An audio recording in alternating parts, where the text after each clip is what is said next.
Okay, what's up, everybody? This is Daniel Tapia, and in this video, we're going to talk about something that's very, very unique. And I don't see very many people teaching about this, but it's very, very important. It's the lifetime or the allowable acquisition cost of a customer. And basically, what that means is how much can you allow your financial advisors or whoever manages your finances, how much can you allowably spend to acquire a new customer? This is very, very important. And the first time I ever heard about this, I was at Funnel Hacking Live, and it blew my freaking mind. Now, if you guys know me, you know I love clarity in numbers, and I love data-driven results because that's the way things happen. Things don't happen like in a vacuum, right? They don't just happen like all over the place. Like they have trends, they have patterns, and if you start to get into this and more, you start to recognize more and more patterns. That's what we do as humans, is to recognize patterns. But sometimes we get our emotions get in the way, and so we can't recognize these patterns because, like, if you're in business or you're in any type of marketing strategy, you're a digital marketer, you're a personal trainer, you're a gym owner, you're an insurance guy, you're someone else, you're selling a product, you're selling a service, you're selling the goods, whatever that may be, you get attached to your product so much, or you get attached to the thing so much that you lose track of what's actually making the results, right? And so what I like to do sometimes is I'd like to just take a data-driven result idea mindset and start thinking in terms of systems, processes, and stuff like that, because that's the real meat and potatoes, and those things create patterns. And you can make decisions based on patterns. That's basically how everything happens in this world, right? This is like the same concept behind why they got Kobe Bryant out of high school to play basketball. And you might be thinking, what the heck? What do you mean Kobe Bryant? Like, how does this go from allowable acquisition cost to Kobe Bryant? Well, here's what the truth is, right?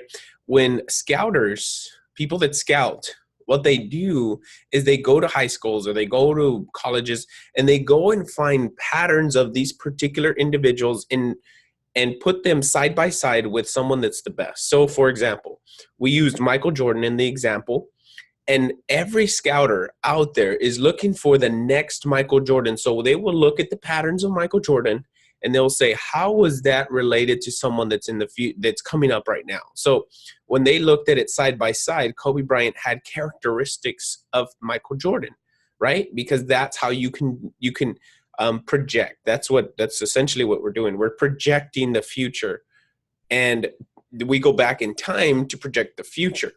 Does that make any sense? I hope it does. But essentially what they did was, like, the scouters would go out and scout people. And so they found Kobe Bryant when he was high school, and they realized that Kobe Bryant had these traits, these characteristics, these patterns of greatness from the beginning. So they pulled him right out of high school straight to the NBA draft. And Kobe Bryant, if you guys know him, he became one of the greatest basketball players to ever play the game because they found the patterns. They pulled him out and they put him right in dead center where they need to be, like where he needed to be in the game of basketball. The same thing could be said for Tom Brady. Now, however, the scouters in Tom Brady's scenario weren't the ones that found his patterns of greatness. It was Bill Belichick with the New England Patriots that figured this out for him. So when they pulled him in, they knew he was going to be the franchise quarterback because of the fact that he had certain particular traits that Bill Belichick could understand patterns. Now, I'm telling you guys this because I want you guys to be the one that understands these patterns so that you can find the next Tom Brady, so you can find the next Michael Jordan, so you can essentially create the next good product or the next high-level thing. So in this video, I'm going to share with you a lot of nerdy stuff and a lot of things that's going to be like, what? This is weird stuff. I don't know what you're talking about it, but it's going to give you a lot of clarity, hopefully, at the end of this. Because I know when I first heard about this, I was sitting at a room in the way back on it was Funnel Hacking Live 2017, the Russell Brunson's event, right? And he had a couple come up on stage. And I was in the digital marketing world for quite some time already, right? And while all of us were fighting over like cost per click, and you guys probably don't know that, but cost per click essentially means how much did it cost in advertising money to get someone to click on an ad? How much did that cost, right? And people were fighting over $1 per click and stuff like that. Like, Oh man, it costs us $1 to get one click. That's a lot of money, right? And there was this couple that get up. There was the Hormozy, right? They're Alex and Layla Hormozy. Okay. And when they got up there, they started talking, and you can tell they hadn't done very many presentations. Um, Definitely not as good as Russell Brunson. No, there's nothing to say bad about Layla and Alex. I love them, and I love because their thought processes help me think now. The way that they did, they ended up going from $0 to $50 million in about 18 months. So that was a really, really fast growth, right? For their business, helping gym owners grow. So when he got up there, when Alex was talking, he said something that really stuck with me. He goes, he said it from Dan Kennedy, right? The person that can spend the most to acquire a customer always wins. But that wasn't the only thing. Like that, you should take that and write some notes. The person that can spend the most to acquire a customer always wins, no matter what, even if your product or service sucks. And the person that can make his customer or her customer more valuable to him than to the competitor holds on to the customer. Okay. So what that means is, let's say, for example, I could spend if I can spend $3,000 to get a customer, and this customer is going to spend $50,000 with me, I've made this customer more valuable to me than to my competitor. Therefore, I can spend up to $50,000 to serve this client, to protect this client, to make sure this client needs everything that they need. And therefore, they become more valuable to me. Now, don't worry about this thing. I was just working on a product launch that we actually did really well in this, by the way. It was somewhat brand new in a brand new industry and never done a launch before. And we did this for them, and they ended up making like $1,000 in about 4 days. But that's nothing. That's nothing for now. I'll talk to you guys. If you've watched any of my YouTube videos, you know how I see the launches now. But let's back to where we were. But Layla and Alex, when they got up there, and he goes, okay, now some of you are fighting over $1 per click when I can spend up to $4,000 per click. And it literally blew my mind right there. I was like, holy crap. So he can spend up to $4,000 more than anybody else in the room to get the same customer. He said, that's the reason why I win and everybody else loses, because I know how much I can spend to get a customer. I know how much I can spend to get one click. I can spend up to $4,000 for one click because I know my numbers, and I know that I can spend up to $4,000 per click. And as I evolved throughout this process, I realized that it was through his customer value, right? Because he sells something that's $16,000 and $100,000. So he can spend up to $4,000 per click because he knew that his lifetime customer value, which you'll see in this video, his lifetime customer value was about $100,000, right? That was his high ticket program at the time. It was $100,000 for 3 years. So it's $33,000 per year for 3 years. And that's why the people that play in the long game, they always win too. So anyways, long story short, I saw that, I got obsessed with it. I was like, man, it's not just one thing to acquire a customer. Like, how much does it cost me to acquire a customer? But I wanted more clarity, because the more clarity you get about your customers or your products or how fast you do it, how streamlined you get this thing, this machine, this máquina in Spanish, right? The máquina. The faster, the more streamlined, the more efficient, the better it is, the better you become as a person. And so I started to think to myself, because right now we have, I can figure out one of the biggest things that you want to do if you're a digital agency or your own business owner. The biggest number that you have to establish through marketing is, how much does it cost me to get one customer, right? The customer acquisition cost. That's the first cost you have to understand. The second cost is allowable acquisition cost. So that gives you kind of like this. So if I told you this, I'm going to give you this example, and then we're going to get into the numbers, because it's going to get weird. But if I told you, okay, so if I take you to Vegas tomorrow, and every time you spend $1, you're going to get $6 back. Okay? Every time you spend $1 in Vegas, you gamble $1, you're going to get $6 back. Okay? But here's the caveat. That's the acquisition cost. That's clarity about how much you have to spend to get. That's what marketing does. You have to be predictable, reliable. That's what that does for you. Okay. And obviously the things go up and down, but we use averages so that we can make logical justifications as to why we're putting money in behind what we're doing. So I say, okay, we're using that example, right? If I go to Vegas and I gamble $1, right now what we're doing on Facebook, this is kind of what we're doing, the predictability about it. I put $1 into Facebook, and every dollar I put in, we get $6 back. That's kind of the return that we're getting right now. Okay. But here's the cool thing. It's about $5 to $6 per dollar we put in. But here's the thing. Okay. Allowable acquisition. I could put $100 in today and get $6 tomorrow. But if I spend too much, you know what I mean by that? Like if I put $3 in, if this is the clarity behind, if I don't change anything else and I get $6 back for every dollar I put in, right? Let's just say it's I get $100 and I'm always going to get $600 no matter what. That's the average I'm going to get at Vegas. Always going to get $600. So I can spend $100 in Vegas and I'll get $600 back every day. Boom, boom, boom, boom, boom. Okay. But if I go to Vegas and I spend more than $350 at one time for the same thing, I'm losing money. What? You're probably like, what? Now that's acquisition. That's allowable acquisition cost. That gives you some barriers to go. It's giving you like, okay, I can spend up to this much. I'm going to spend about this much. I'm going to spend about $100 to $200 to get someone in my world and give me money for $600, right? That's the average cost. But if I spend over $300 to get that same win, then I'm losing money. And you're like, what? How do you determine that? Well, what we're going to do in this video is we're going to determine allowable acquisition costs. So you can see exactly what I mean.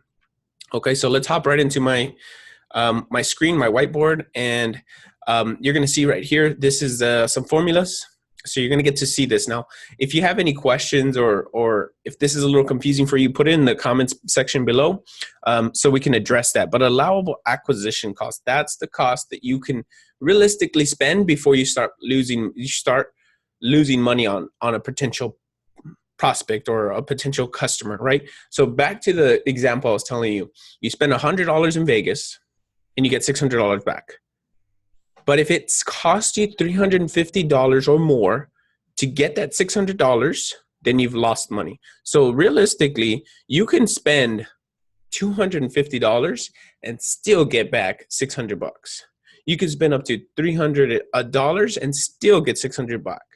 And based on that formula that saying that we just went through, the customer, let me write it down.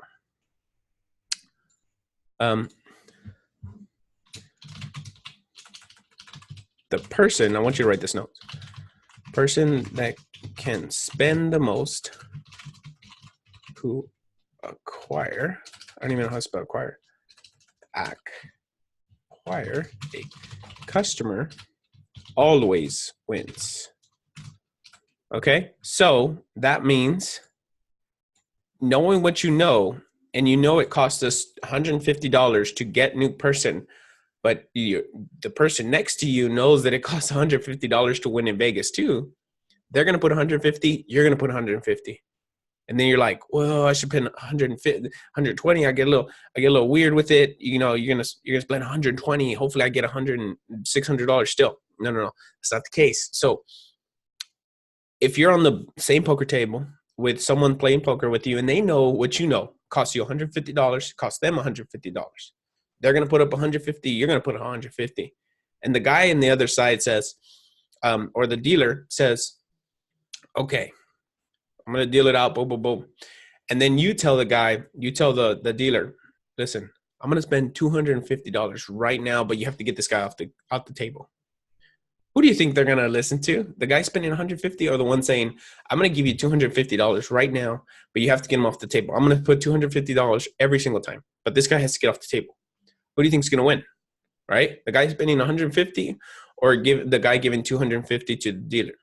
Okay, that's the power of clarity when you understand allowable acquisition costs, these numbers that seem abstract or like out of there, like, whoa, crazy right now.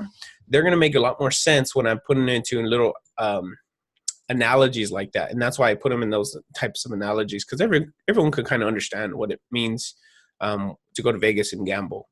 Even if you don't go and gamble, it kind of makes sense what that means, right? And that's the way I can put it into my mind that makes sense. So allowable acquisition cost has 3 variables to it: the lifetime customer value, the lifetime value of a customer, okay? The cost to deliver goods, services, or delivery. This means, like, for you, let's just use an example of a CrossFit gym, right? Per customer. Okay, so lifetime value of a customer. Let's just say someone comes to your gym, they spend $120 a month. Now that's pretty high. I would actually like for that to be 120 all the time, but they stay with you for 1 year. That's $1,400, right? About $1,440. Okay, we're using these numbers here. So the cost to deliver goods per customer, and 10 times, what did I put? 36. Why did I put 10?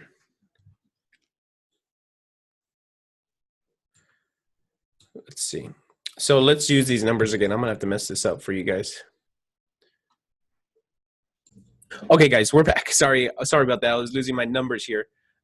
So let me give you guys some clarity as to what I did here, because I had to get off this to show you guys what I was doing.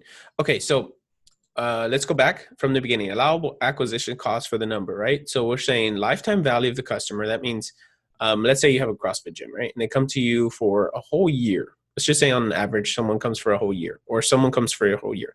The average industry average is about 3 months, right?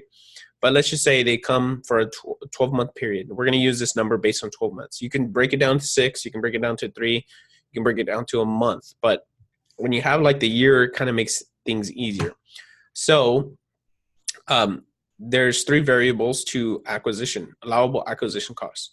Number 1, it's the lifetime value of the customer. That's what you have to, the big spectrum. If you don't know that, it's totally fine. You can make one up in your own, like, okay, well, I want someone to work with me for 1 year. What's that look like? You can say, if you're in the coaching or the digital marketing, I would say something like, if someone pays you $1,000 a month plus ad spend, that would probably be up to 5,000, $3,000 to $5,000, because they probably stay with you for 3 months or 5 months, right? And that's probably where you would stand, and then you go from there. But if we're doing like a CrossFit gym, we're going to do something like this. So it'd be 12 months times 120. That'd be about $1,400 per the year per customer, right? That's one person. We're using all in one person because we have to do one person to figure out how much it's for one person. So the bigger you get, obviously, the better the numbers become. So let's use this number, right? $1,400. And the second variable is the cost to deliver for the lifetime of that customer. Okay, so let's say, for example, you sell supplements. Let's just use it. We're going to take it out of this this thing right here, and we're going to say you sell supplements. You sell, I don't know. You make your own supplements. You make your own supplements. You have to figure out what this costs, like what's this going to cost, how much the powder is going to cost, how much it's going to cost to ship it from somewhere else. That's $10 over here, $15 over here, $12 for this thing. It comes out to about $30, right? So you would say, okay, if you're selling a supplement, it cost me $30 to just make this product. Kind of like the Shark Tank thing.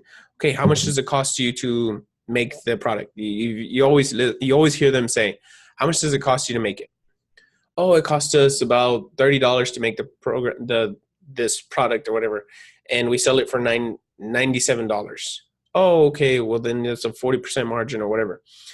They know those numbers, and I'm trying to get you to understand how to know those numbers. So, for this case, we're in a service business, and I know a lot of you guys are in service businesses, so it's easier to stay profitable in a service business, but the scalability becomes limited by the person. Like you have to have certain amount of people in that place to create a service environment to scale. Okay. Products are easier to scale, but less margins to profit from, if that makes any sense.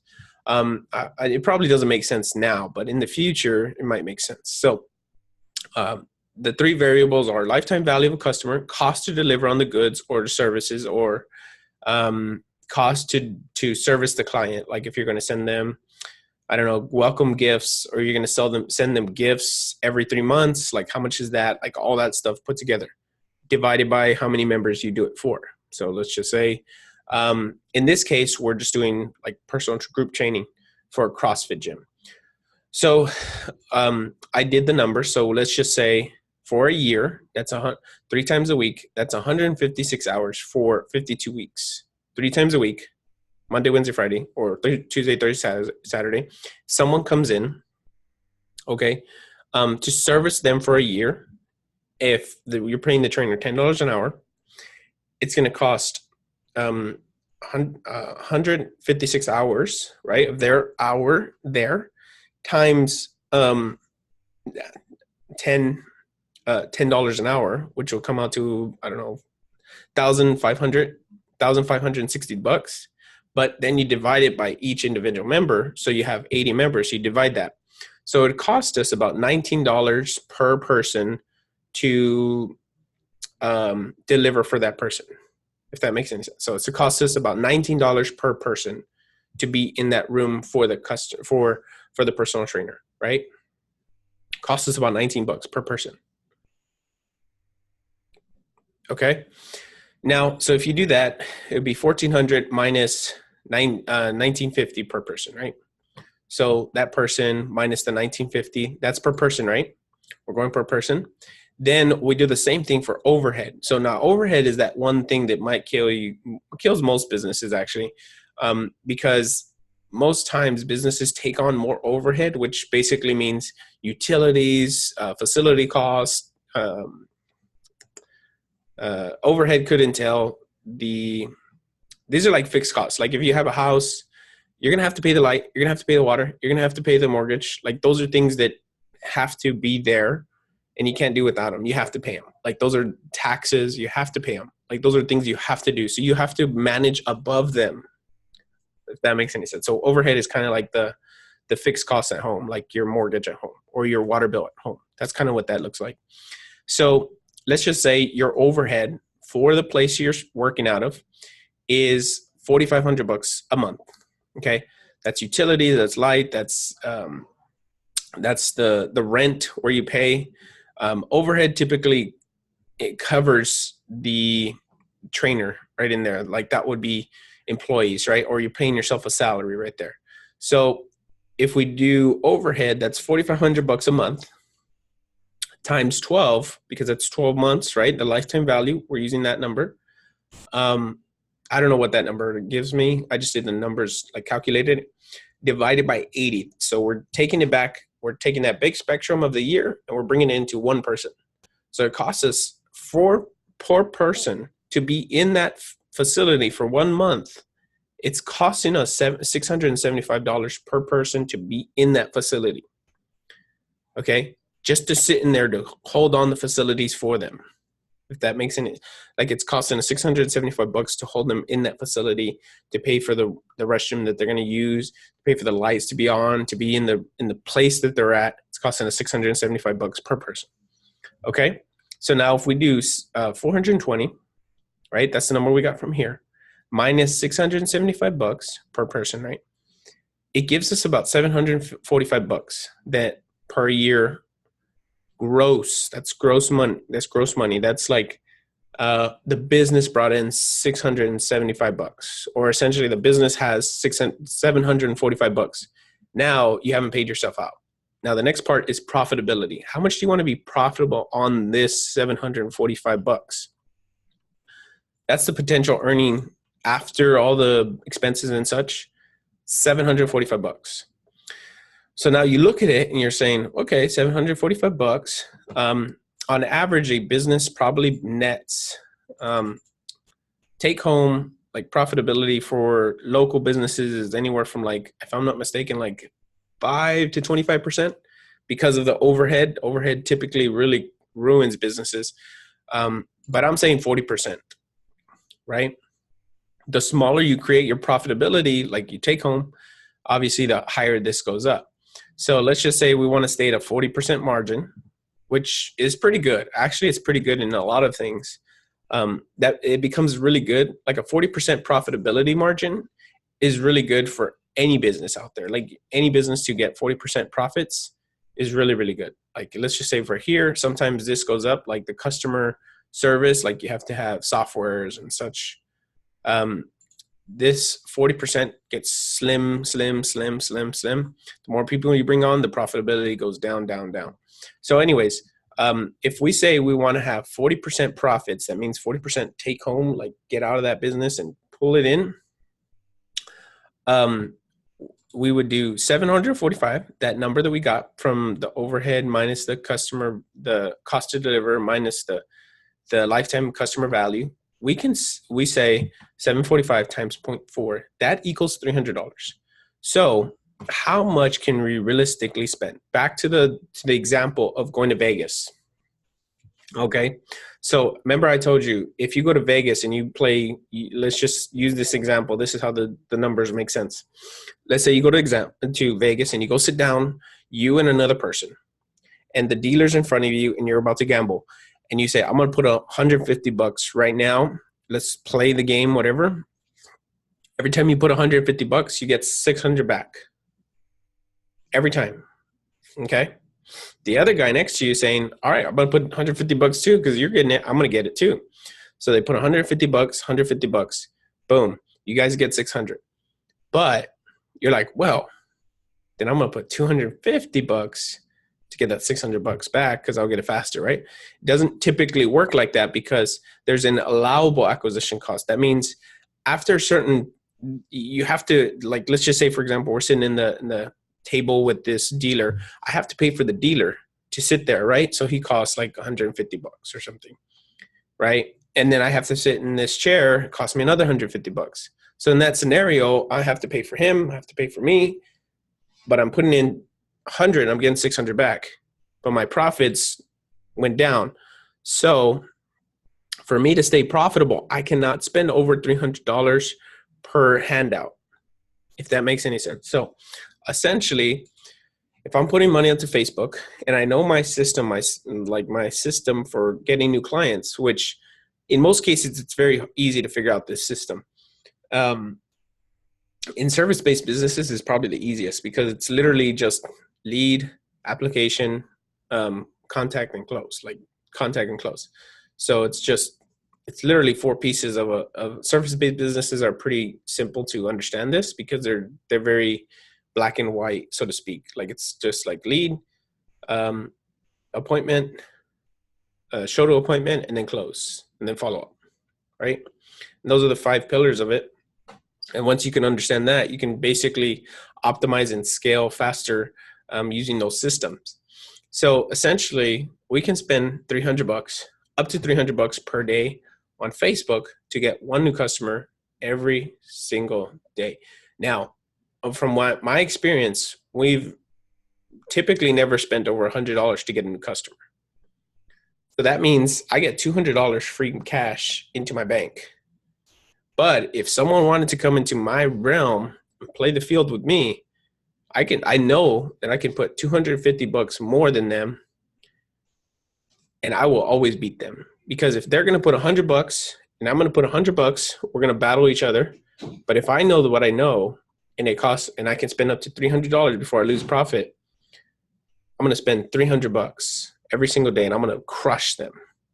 Okay. In that case, that's not the intent of these things, but in the business world, it's very competitive. So knowing these numbers and knowing that clarity helps you understand. I saw a lot of YouTube videos, but they didn't explain what these things meant in real world because they're accountants. I'm not an accountant. I don't know what the freak things mean.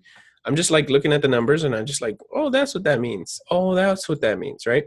So a lot of them talk real weird terminology and I'm just like, what the freak does that mean? So Yeah, that's what allowable acquisition cost means. Like that's like having the unfair advantage. That's like going back to like if I was in basketball, it's like it's like if I gave up a B, if I knew that I can give up like two B level players to get one A level player like Michael Jordan, if I gave up like, I don't know, Larry Bird in that case, Larry Bird was pretty good, and Magic Johnson to get Michael Jordan, I would do it because it makes sense. Like the investment will pay off better than having those two B players. I'm not going to say they're B players because they were really, really good at their time. But compared to Michael Jordan, they weren't Michael Jordan. So if I can give up everybody and just build around Michael Jordan, makes sense to do that, right? When everybody else is like trying to hold on to Magic Johnson and Larry Bird, I'm like, have them, but I'll take Michael Jordan. See, so when everybody's like going like this, I can go like, whoa, just go and grab, right? So that's what this gives you some clarity. I hope that helps you guys understand. So just to kind of give you some back, recap it real quick. Lifetime value of a customer. This is how to find your allowable acquisition cost. And what that means is how much can I realistically spend to get a customer without losing profits, right? And this is variables that have taken into place already with your overhead, your cost to service a client for the lifetime of that potential client. So if you use 3 months here in this example, you just split up the 3 months you just split it up 120 times 3, whatever that comes out to. 10 times however many hours are in 3 months, which should be 36 hours if you're doing 3 times a week, divided by the same amount of members. Same thing right here, overhead times 3, whatever that looks like. And then you just have the profitability here, right? And the lower you cut this, typically I see people cut this out before they start cutting this out, because the overhead, in nowadays age, you don't need all this overhead. You don't need all the overhead that a lot of businesses take on. You really don't. Like that's why the internet businesses are blowing up like crazy, because they don't have this overhead. Like let's say, for example, if you're a gym owner and you want to really, really get big, well, check this out. If you just didn't have the $675 per person, that number could go up to like $500, $600, and you can outspend everybody to get the same client. You can outspend literally everybody in the marketplace to get the same client. And that's why people are going to online training because of this, because they don't need this overhead anymore. And the cost to deliver on a customer is probably cheaper because now you don't have to have that hours. You just do it based on, like, everything just becomes cheaper when you start to go into the internet businesses. And that's why digital agencies are created. That's why courses are created. That's why online training is created, because the costs right here are becoming slimmer and slimmer to get into business, and the profitabilities can stay high. So you can spend literally, if I knew it was $1,000 while you're out here fighting for $300 per customer, if I just cut out this part and I don't have to pay someone per hour and I just pay them per project, and I just cut out all overhead completely, if I just literally cut out all overhead completely, I can spend $1,000 to get the same customer that you're getting for 300. So I sit on the table and I say, listen, I'm gonna give you $1,000. I'm gonna give the dealer, in this case it would be Facebook, I'm gonna give you $1,000, but you have to kick out this guy that's paying $300. Mark Zuckerberg is gonna gladly be like, you're right, you're gonna give me more money. I don't need this cheapo because he's trying to nickel and dime me. You're gonna spend all the money you have on me, I'm gonna put back into you.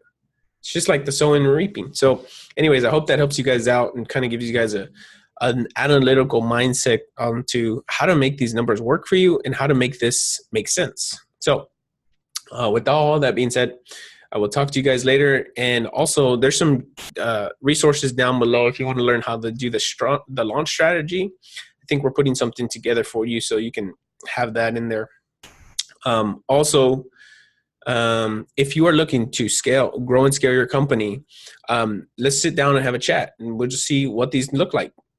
You like some of my stuff, if you like what I put together, you can look down On the link below, I have a appointment so we can set up a time and just sit down, have a coffee call, and just see if we can help each other out, or see if I can help you out in your business to help you grow and scale it.